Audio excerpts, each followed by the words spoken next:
भारतीय संविधान का अनुच्छेद 26 धार्मिक मामलों के प्रबंधन की स्वतंत्रता, article 26 of Indian constitution, freedom to manage religious affairs.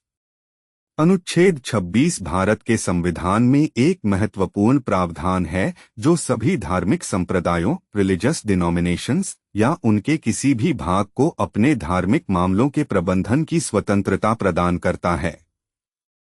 यह अनुच्छेद धर्म की स्वतंत्रता के अधिकार का एक महत्वपूर्ण हिस्सा है जो संविधान के अनुच्छेद 25 में निहित है। अनुच्छेद 26 के मुख्य प्रावधान। अनुच्छेद 26 के अनुसार सार्वजनिक व्यवस्था, नैतिकता और स्वास्थ्य के अधीन प्रत्येक धार्मिक संप्रदाय या उसके किसी भी भाग को निम्नलिखित अधिकार होंगे।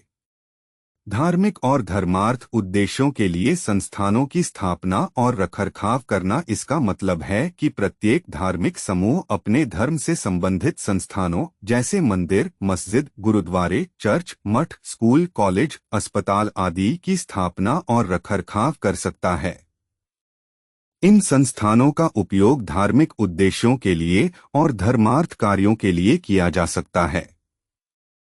अपने धार्मिक मामलों का प्रबंधन करना। प्रत्येक धार्मिक समूह को अपने धार्मिक मामलों को अपने तरीके से प्रबंधित करने का अधिकार है।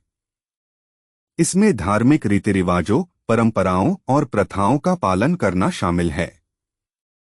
चल और अचल संपत्ति का स्वामित्व और अधिग्रहण करना। धार्मिक समूह चल संपत्ति जैसे धन, गहने, किताबें और अचल संपत्ति जैसे भूमि, भवन का स्वामित्व और अधिग्रहण कर सकते हैं।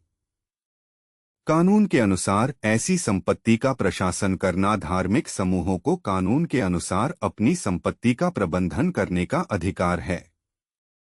इसका मतलब है कि उन्हें संपत्ति का उपयोग अपने धार्मिक उद्देश्यों और धर्मार्थ कार्यों के लिए करना चाहिए और किसी भी गैरकानूनी गतिविधि में शामिल नहीं होना चाहिए। व्यावहारिक उदाहरण। अनुच्छेद 26 को समझने के लिए कुछ व्यावहारिक उदाहरण निम्नलिखित हैं। मंदिरों का प्रबंधन। भारत में कई मंदिर हैं जिनका प्रबंधन ट्रस्टों या अन्य धार्मिक संगठनों द्वारा किया जाता है।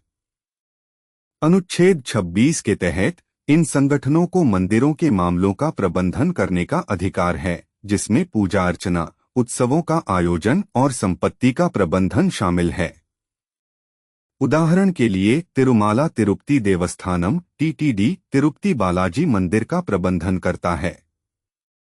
वे मंदिर के मामलों का प्रबंधन करने, भक्तों को सुविधाएं प्रदान करने और धर्मार्थ कार्यों में भाग लेने के लिए स्वतंत्र हैं।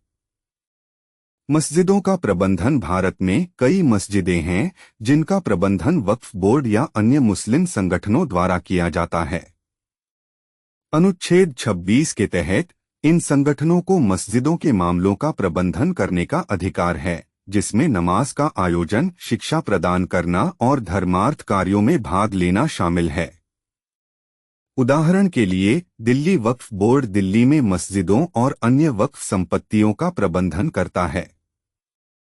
गुरुद्वारों का प्रबंधन शिरोमणि गुरुद्वारा प्रबंधक कमेटी (SGPC) पंजाब और अन्य राज्यों में गुरुद्वारों का प्रबंधन करती है।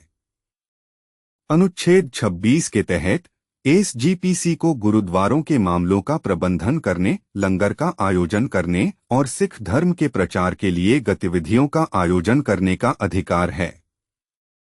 क्रिश्चियन संस्थानों का प्रबंधन। भारत में कई क्रिश्चियन स्कूल, कॉलेज और अस्पताल हैं जिनका प्रबंधन चर्च या अन्य क्रिश्चियन संगठनों द्वारा किया जाता है। अनुच्छेद 26 के तहत इन संगठनों को अपने संस्थानों के मामलों का प्रबंधन करने, शिक्षा प्रदान करने और स्वास्थ्य सेवाएं प्रदान करने का अधिकार है। अनुच्छेद 26 का महत्व। अनुच्छेद 26 भारत में धार्मिक अल्पसंख्यकों के अधिकारों की रक्षा करने में महत्वपूर्ण भूमिका निभाता है। यह धार्मिक समूहों को अपने धर्म का पालन करने और अपने धार्मिक संस्थानों का प्रबंधन करने की स्वतंत्रता प्रदान करता है। यह सुनिश्चित करता है कि सरकार धार्मिक मामलों में हस्तक्षेप न करे और धार्मिक समूहों के साथ समान व्यवहार करे। ध्यान रखने योग्य बातें। अनुच्छेद 26 के तहत अधिकार सार्वजनिक व्यवस्था, नैतिकता और स्वास्थ्य के अधीन हैं। इसका मतलब है कि सरकार इन अधिकारों पर उचित प्रतिबंध लगा सकती है यदि वे सार्वजनिक व्यवस्था, नैतिकता या स्वास्थ्य के लिए खतरा पैदा करते हैं। अनुच्छेद 26 केवल धार्मिक संप्रदायों या उनके किसी भी भाग को उपलब्ध है। इसका मतलब है कि एक व्यक्ति के रूप में किसी व्यक्ति को यह अधिकार उपलब्ध नहीं है।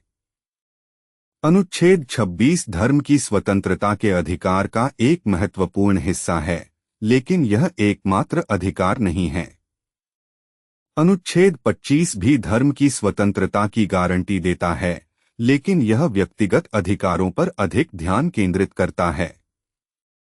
मुझे उम्मीद है कि यह जानकारी आपके लिए उपयोगी होगी।